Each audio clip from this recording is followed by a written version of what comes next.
Stop there. That is Sentongo. Sentongo. Tumukwatidde wano Kasangate naye tugenda maaso nga tunoonyereza okulaba yabifuna atya ate obutunasanga abadde akwagala ne Sentongo. This is Major General yiyo. Military stores which are involved. These are UPDF senior officers caps. These are ranks. We have captain, we have major, we have lieutenant colonel, we have colonel, and we have major general.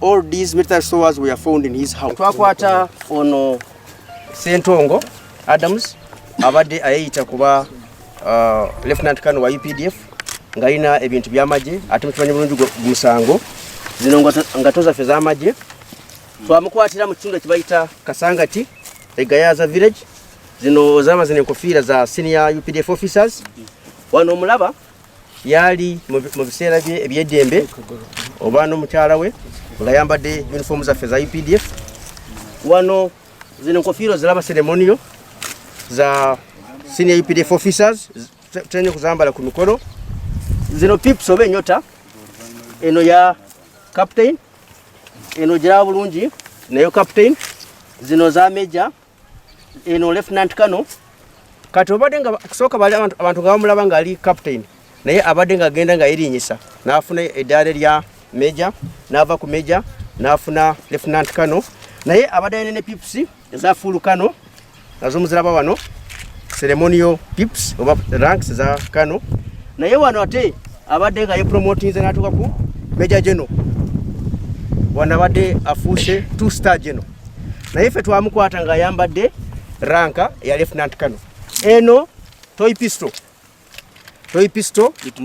yabadde nga akwata nga agenda kukola ebikolwa ebimenya mateeka toy pistol giraba zino uniform zaffe eno toy pistol singo gikwata ekiro noyambala uniform oyinza kuteeka roadblock mukubo nobba bantu naye abantu bajja kulowooza abadde nga babba maje ga UPDF atogiraba buno obulaba eno radio call nayo giraba oyinza kulowooza ntuufu ya Motorola naye byonna abadde bikozesa mu bubbi abadde nga agenda mu maaso nga ayina na batoon nayo giraba bino byonna bya security eno ya Uganda Police kati singa omusisinkana ayina uniform ayambadde bulungi ayina radio call ataddeko ranks ate nga yenyigira mu bikolwa ebikyamu olowooza senior officer wa UPDF wa ayinyigidde mu bintu ebimenya amateeka kati tumukute bali babiri ayina ne sekande Hannington mujja kubalaba enambo nziraba nazo zino njingire sizaffe naye byonna abadde nga abikolesa mu bikolwa bya kumenya amateeka ate balala badduse ne badduka zino uniform zaffe muziraba zino uniform zaffe bino bya uniform zaffe ziraba ajja kutegeeza bulungi yazifuna atya ate tuzenga tugamba waliko abantu abakyamu abambala ebyambalo by'amagye ne beenyigira mu bikolwa ebimenya amateeka ennaku zino mulaba operation kusingira ddala military police nga ezeenyigiddemu nnyo okuyimiriza motoka ne bakubuuza oyambadde uniform olyani ovaawa ogendawa olina permission olina ekibali kubanga tulina abantu abakyamu abagezaako kwonoona erinnya lyaffe naye tujja kulaba nga tubakwata n'abalala badduse buno obulaba akuyimiriza motoka ekiro n'ateeka roadblock n'akubba zino these are ceremonial uniforms ezitera nnyo kwambala ku mikolo tuzambala nnyo ku mikolo oziraba naye abadde ayinda katayinza kwambala agenda ku mukolo afande awo wennyini ng'okutte ekyambalo ekyo uniform ezo ziri original soke tulinako interview tujja gikola gitulage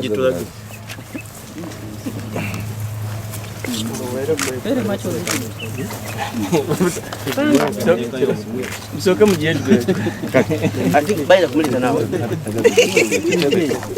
mukasera afande sento kodi bakubuza lwaki oli wano wanje tulwa mu kamera nno oli wano ngomusi wanje saba ndi wano ng'omusibe. Bakusibidde ki? Bakusibidde ki sebo? Bwana Kano, angalia kwa kamera. Anje? Mambo ya Kubeera ne tunura mu kamera. Ati musirike. Anje? kubeera ne amistowa. Ebintu bino bibyo.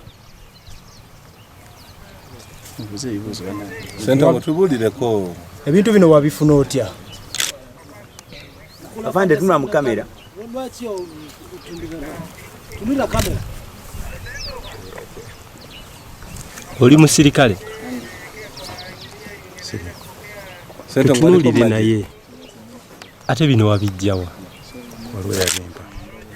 Waliwo ani? Ye yabikuwa ali mu maje.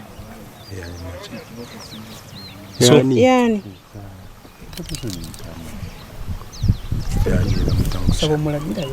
Akati Ssentongo bakubuuza oli musirikale kubanga balaba oyambala ebitiibwa by'amagye ku Lieutenant Kano. Kati bategeeza oli musirikale oba toli musirikale. Ssentongo ng'olina ennamba. Yetunda mu kamera. Laba mu kamera Ssentongo ate ennamba ebeera y'abakulu. Ssentongo ennamba yiyo ani yagikuwa ennamba wagijja wa trainingako oba wagijja? Ebintu bino bibadde bikuyamba mu ki obadde obikozesa ki? Sittanga kokko, sibbanga kokko. Tunula mu kamera. Era siferanga kokko omuntu n'omu. Obadde obikozesa ki?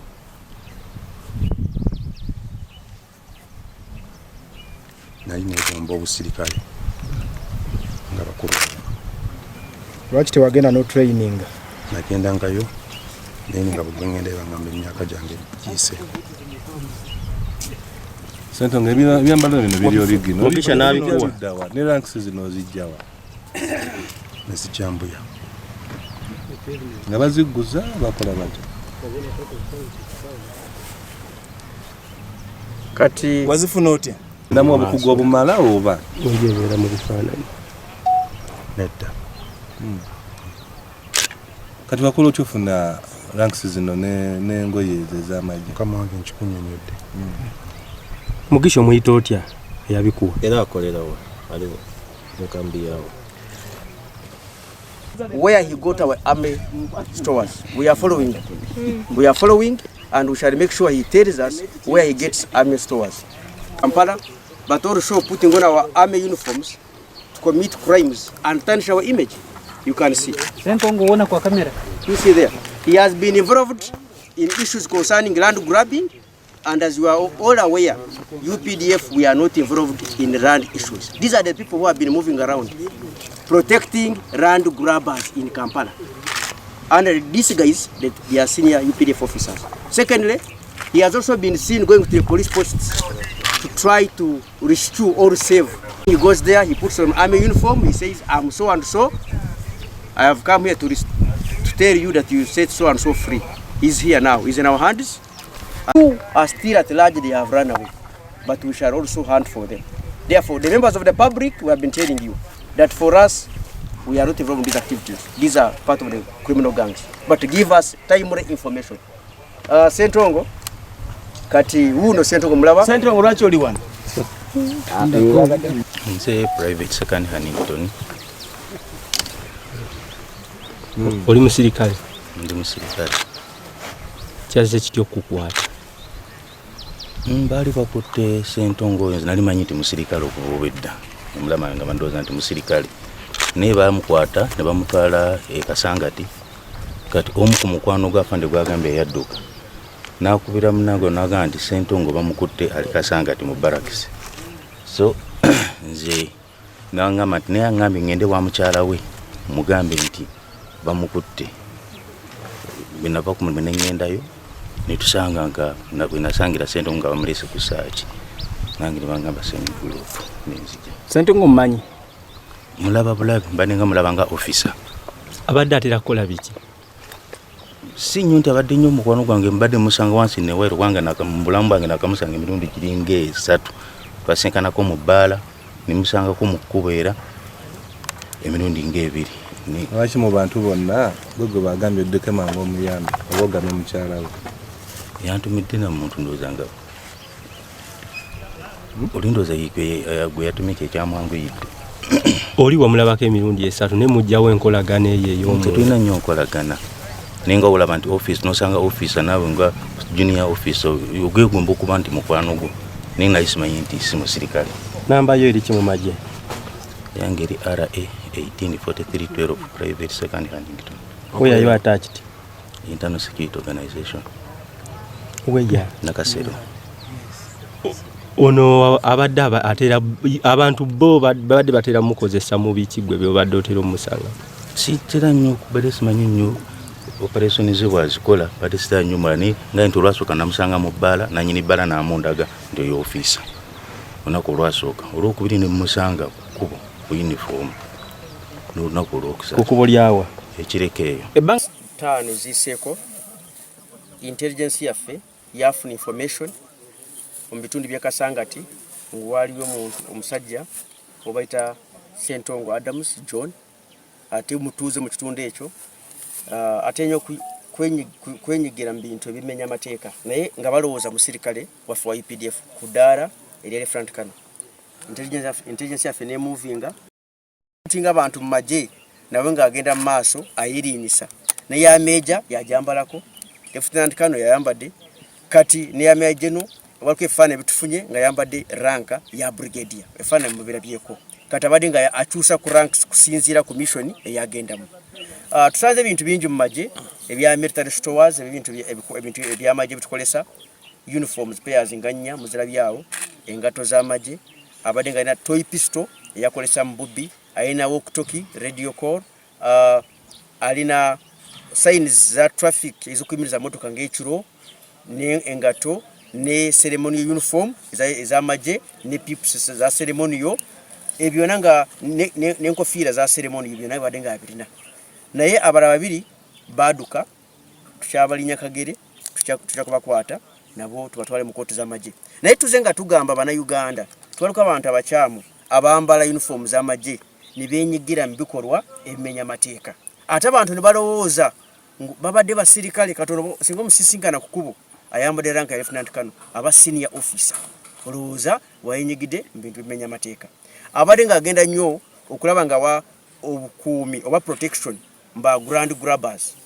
ebyamataka bamutwala mu byalo eyo ayambadde uniform n'agamba nze Lieutenant Kano mu magye n'atiisatiisa abantu mukimanyi bulungi fe UPDF tutwenyigira mu byamataka omuntu abanga akoze ensobi abanga agikoze ng'omuntu naffe nga institution tutuli mu byamataka ate tuze nga tuvumirira kati Sentongo sina musirikale omulaba muli awo impersonator naye abadde nga agenda byamataka nga yambadde uniform zaffe ate erinnya lyaffe n'alyonoona naye intelligence yaffe emufunye alina noono bayita Huntington second nawo mulaba wano nawe babadde nga bakola wamu okulaba nga benyigira mu byokumenya amateeka ekirala abadde agenda no ku police posts nga gezaako okuyamba abazi b'emisango abantu abakoze emisango wali ku police wenajja ng'omukulu mu magye ng'agamba police nga kira police post n'abagamba nze ku bana bantu mbaleke bagende kati nawe wenyine abagambye wano nze siri musirikale nali ng'anyagala kuyingira amagye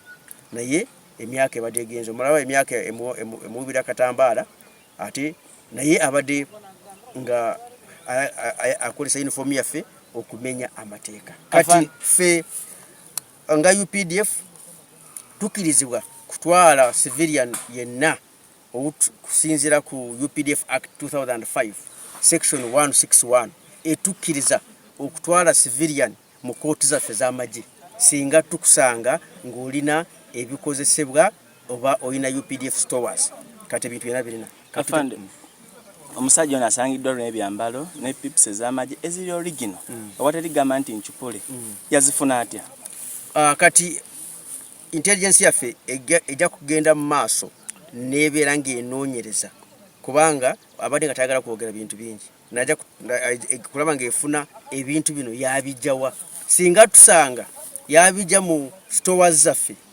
tujja kulaba ani oba bimuwa ate nabo ajja kukwatibwa kubanga naffe tuyinza kubanga tulina omuntu mukyamu ng'atwekwekwamu ng'akola ebintu ebikyamu naye kati tugenda kunoonyereza kulaba ani abadde akolagana na Sentongo na tiimu ye naye kati Sentongo we prime suspect kubanga bagamba owolabyeko omwana kati sekande yolekedde ki kubanga yakakasiza musiri kati sekande we acha arranging wachayogera tinange ndi musirikale naye ngagamba nkola n'ekitongole ekya International Security Organization CUPDF ne kati ffe tujja kunonyereza tugende ne mbakama abo mu departments aliza kubanga yadukayo yadzatinga naye nga abadde nga yinyigira mu bikorwa emenya mateeka naye tujja kulaba bona nga umusango basinze obanga tukuna basinga naye tutakwatwala mu kooti z'amagye ne basimba mu kooti z'amagye ne binyunyurako ebintu bayafuna batya ate bakorwa abigambe babujja mbuya but ziba you know sometimes omuntu banga kweja ku musango ayinza kukogera evintu shona naye kikutu tujja kunonyereza mbuya suwala tujja kutuuka n'embuya naye tuzenga tubagamba mu abantu babulijjo mutuwe information ate mugituwe mu budde singola omuntu gayambadde uniform n'omwekengera tomumanyi bulungi ngo yayingira amagye gwe tu information kubanga officer kati tumukuti naye nkugambye baraba bibakoze eki bakyaduse naye tubasa mutu information kubanga bano ebikolo ebibakola bino ebibenyigidemu bibanga byonona erinnya ya UPDF sekandi mwamusanze omukwa era abadde akolera side ki sekandi nawe twamukwata semu yakasanga kati obutwakwata sentongo ne sekandi nawe yajja kumulisitulunga kubanga bamugamba abantu bamusazeeko oba sentongo nawe najja kumulisitulunga nawe wenyini tukola ki ntumukwata fefe amajega faga military police nga gakola ebikwekweto ku makubo gayimiriza motoka nga ngasanga omuntu yambadde uniform y'amagye ngakubuuza gwani ogenda wa ovawa oyina permission what movement orders kati kulaba nga bakwata abantu abakyamu ngabano abadde bambadde uniform z'amagye ababateeka ne jacket z'amagye ku motoka nga baga kutisa traffic kubo kati abona tujja kubanga tubakwata ate ne basimba mu kooti z'amagye kubanga ebibakola bimenya mateeka ate bibanga byonona erinnya lyaffe bambala uniform zaffe ne bazibba bagenda kuzibisa mu kumakubo naye abantu ne balowooza amagye gasiwuse empisa gagenda kuba ffe UPDF tuli magye ga mpisa tuli magye ga abantu kati abantu abakyamu be bano ba sentongo. What could be the possible sentence if he pleads guilty? Sagala kuspeculatinga kubanga ayinza kubanga guilty but abanga china ne 14 days of appeal kati ebyo katuleke kooti investigation male egwayo ne kooti ekologwayo inyaga kuwa abantu baffe bonna mu gwanga singa mulabo muntu nga ayine byambalo byamagye ayine bintu byamagye muwe very conscious ate mutu information mu budde fe tubeera kumpi namwe police eri kumpi local authorities mo bali na bitundu byamwe namagye tigaluwala kuva mu bitundu mubeeramu mutu information singa mulabo muntu nga ayine byambalo byamagye